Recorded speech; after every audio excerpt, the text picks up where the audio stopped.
Welcome to PK Statistics.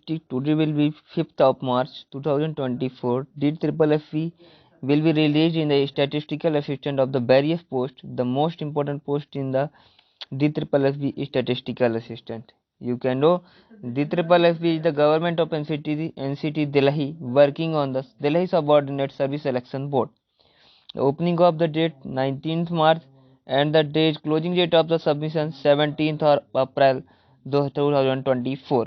Okay, today will be discussed on the GFB statistical assistant post. Then the various posts veterinary and livestock contain attendant salesman grade 1, storekeeper, accountant assistant, PGT, and there are various posts of the DFFB, and the most important post in the 26th post we will be discussed on the today 26/24 statistical assistant post NMDC grade B की post है, 1 post है और total 2 post है। आप इसमें apply कर सकते हैं। मैंने 2023 में जो DFFB स्टैटिस्टिकल असिस्टेंट की आई थी उसमें प्रिपरेशन भी कराया था। काफ़ी सारे छात्रों ने उसमें प्रिपरेशन की थी और इसके लिए बेस्ट उसमें प्रोवाइड किया था। आप उनसे गाइडेंस ले सकते हैं, इसके बाद मेरे ग्रुप में जुड़ सकते हैं और इसकी तैयारी कर सकते हैं। ओके, आगे देखते हैं। इसके बारे में कंप्लीट डिटेल बताया जाएगा आपको और इसकी प्रिपरेशन के लिए फ्री स्टडी मटेरियल भी हमारे ग्रुप में प्रोवाइड कराया जाता है। ये देखिए टोटल 650 पोस्टें हैं, लेकिन आप ओनली 2 पोस्ट के लिए स्टैटिस्टिक्स वाले अप्लाई कर सकते हैं। Okay, thank you. ये देखिए DFFB के डिप्टी सेक्रेटरी ने बताया कि आप 17 अप्रैल से पहले अप्लाई कर सकते हैं। दिल्ली DFFB delhi.gov.in की वेबसाइट में जाकर आप अप्लाई कर सकते हैं। And इसके detail post code 26/24 of the name of the post statistical assistant, the New Delhi Municipal Corporation NMDC, the post of the NMDC New Delhi Municipal Corporation of the 1 post unreserved and 1 post OBC, the total number of post of the 2. The SC ST EWF is no post and the PWD category no post. The education qualification is most important in the desirable, not but postgraduate degree in statistics, operation research, mathematical statistics, applied statistics, or postgraduate degree in economics, mathematics, commerce with statistics on as on of the subject.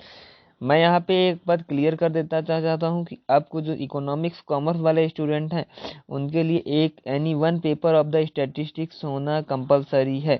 अगर नहीं होगा तो आप इसके लिए apply नहीं कर सकते हैं। और स्टैटिस्टिक्स और मैथमेटिक्स वालों को भी एक पेपर स्टैटिस्टिक्स होना जरूरी है। Statistics, applied statistics and M stat वालों के लिए भी बस नहीं है।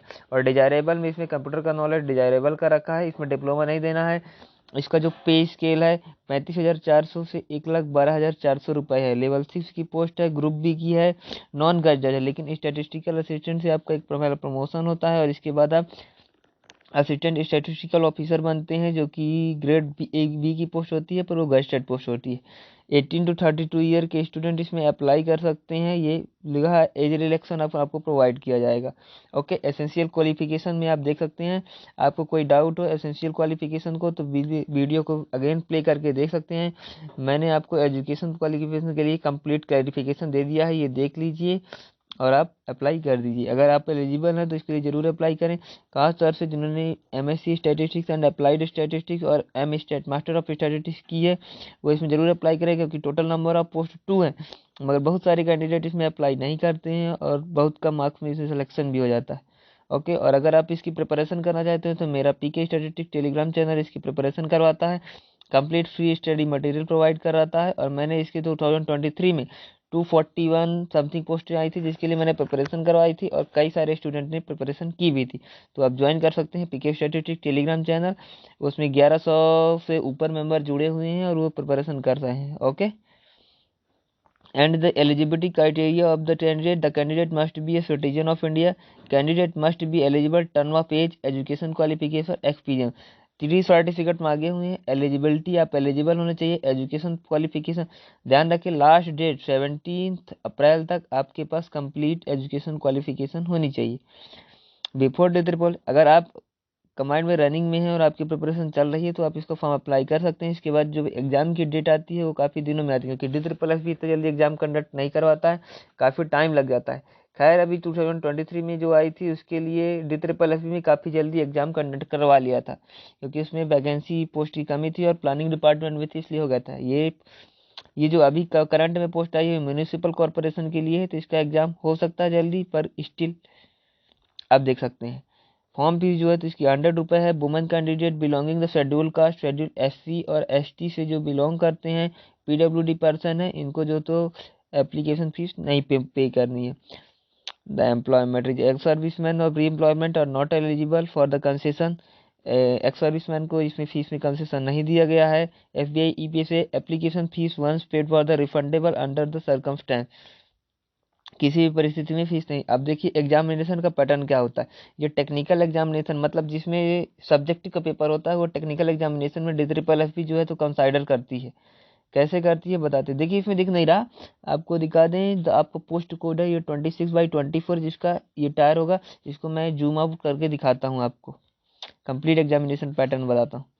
ये देखिए ये 26/24 है। 1 टायर टेक्निकल एग्जामिनेशन होगा, 1 TT 1 tier technical examination 2 hour का एग्जामिनेशन होता है। 2 आवर यानी ध्यान रखिएगा 2 आवर यानी 120 मिनट में आपको 200 क्वेश्चन सॉल्व करने होते हैं, जिसमें सेक्शन ए में general awareness, general intelligence, mathematics, reasoning and English और हिंदी के 20 क्वेश्चन आते हैं, जिसको 100 क्वेश्चन। और सेक्शन बी जो होता है, ये देखिए just a wait, section B जो होता है ये देखिए 20 question each marks. Arithmetic test, arithmetic यानी मैथमेटिक्स ये हो गई। Test of Hindi and English language, test of English language और रीजनिंग और जनरल अवेयरनेस रहता है। नंबर 1 में रीजनिंग और नंबर 2 में जनरल अवेयरनेस। सेक्शन बी में आप सब्जेक्ट स्पेसिफिक देते हैं, जैसे मार्क्स के 100 क्वेश्चन होते हैं। 5 डिसिप्लिन में इनको भी डिवाइड किया जाता है। आपकी जो 5 यूनिट होती हैं उन्हें 5 डिसिप्लिन में सिलेबस को कंटिन्यू किया जाता है, ठीक। और इसके लिए 100 क्वेश्चन आते हैं, जिसको 5 डिसिप्लिन में 20 मार्क्स का 5 डिसिप्लिन होते हैं, और ईच चैप्टर का वेटेज उसमें कन्फर्म रहता है। पेपर का लेवल काफ़ी अच्छा आता है, आप इसका पेपर दे सकते हैं। एग्जामिनेशन होता है, ठीक। और इसमें जो है तो आपको स्टैटिस्टिक्स का एक स्पेशल पेपर देना होता है 100 मार्क्स का, जिसमें आपको 40% मार्क्स गेन करना कंपलसरी होता है। अगर आप 40% मार्क्स टार्ट पेपर 2 सेक्शन बी में आप नहीं कैरी करते हैं, तो आप ऑलरेडी डिस्क्वालीफाई हो जाते हैं, और सेक्शन ए के मार्क्स को आपको कंट्रीब्यूट नहीं किया जाता। अगर आप सेक्शन बी में 40% मार्क्स क्वालिफाई कर लेते हैं, यानी 40% मार्क्स पा जाते हैं, यानी 40 मार्क्स ही पा जाते हैं, तो आपको टायर 1 सेक्शन ए और सेक्शन बी दोनों के मार्क्स को कंबाइन करके फाइनल मेरिट लिस्ट बनाई जाती है, जिससे आप सेलेक्टेड होते हैं। If case of tyre 1 examination of the application technical teaching, इसमें लिखा हुआ मतलब आप इक्वल नंबर वगैरह कोई प्रॉब्लम आती है तो क्या होता है। In case of tyre 2 examination, तो इसमें कोई टायर 2 एग्जामिनेशन नहीं, वहीं टायर 2 है। तो लिखा हुआ है section B which domain specific subject there will not be any minimum qualifying marks of section A. यही चीज आपको बताई, सेक्शन ए में कोई मिनिमम क्वालिफाइंग मार्क्स नहीं है, बट सेक्शन बी में आपको 40% मार्क्स लाना जरूरी है। और सेक्शन बी अगर 2 इक्वल कैंडिडेट इक्वल मार्क्स पाते हैं, तो उसमें सेक्शन बी यानी स्टैटिस्टिक्स सब्जेक्ट का मार्क्स देखा जाएगा। जिसने स्टैटिस्टिक्स सब्जेक्ट में ज़्यादा स्कोर किया होगा उसी का सिलेक्शन होगा। DFP reserve the right to change amendment. Examination का कोई भी स्कीम में किसी भी फेज में DFP अपना राइट रखती है कि चेंज कर सकती है। Revaluation, rechecking of answer sheet, script of the respect of rechecking और री आंसर नहीं होगा, सिर्फ आंसर की आती है, जिसमें आप ऑब्जेक्ट करेंगे, इसके बाद फाइनल आंसर की आती है, इसके बाद रिजल्ट आता है, जिसमें आप कोई भी क्लेम नहीं कर सकते। DFP में ये राइट अपने आप रखा जा सकता है। DFP किसी भी समय वैकेंसी को विड्रॉ कर सकती है, यानी वैकेंसी को कैंसिल कर सकती है, अपडेट कर सकती है। निगेटिव मार्किंग, सबसे बड़ी बात यह स्टैटिक्स पेपर में भी इसमें 2.05 यानी 1/4 की निगेटिव मार्किंग रखी गई है। The minimum qualification of the 1 to tyre examination qualification 40%। ये देखिए अब आपको बता देते हैं कि 40% क्राइटेरिया मेन यही होता है जो यहाँ पे अभी बताया जाएगा आपको। ये देखिए पढ़िए, the board is order to achieve the qualification selection of the, ये कोई नहीं बताता, देखिए आपको बता देते हैं, कंफर्म किए देते हैं, क्योंकि 2023 में कई बच्चों ने ये चीज़ फेस की है।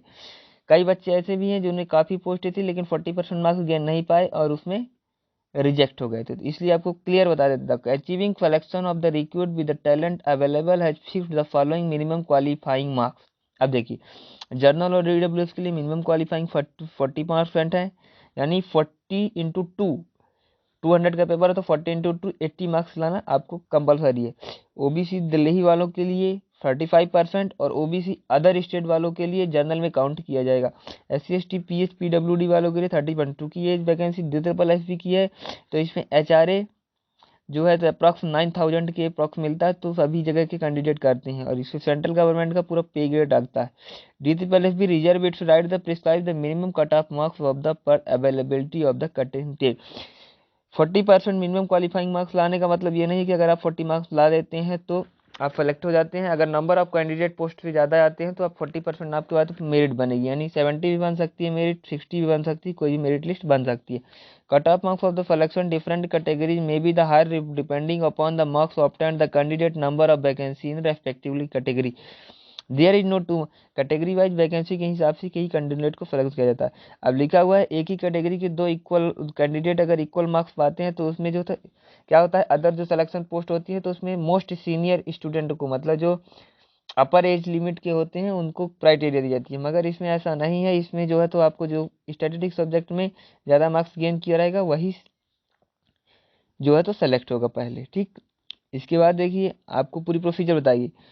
In case of the one-tier technical examination, candidate securing the most marks specific section to be placed higher in merit. The candidate where marks obtained above also equal the candidate senior in the age of placed higher merit. ये तीन condition दी हुई है कि किस तरह merit में आपको select किया जाएगा।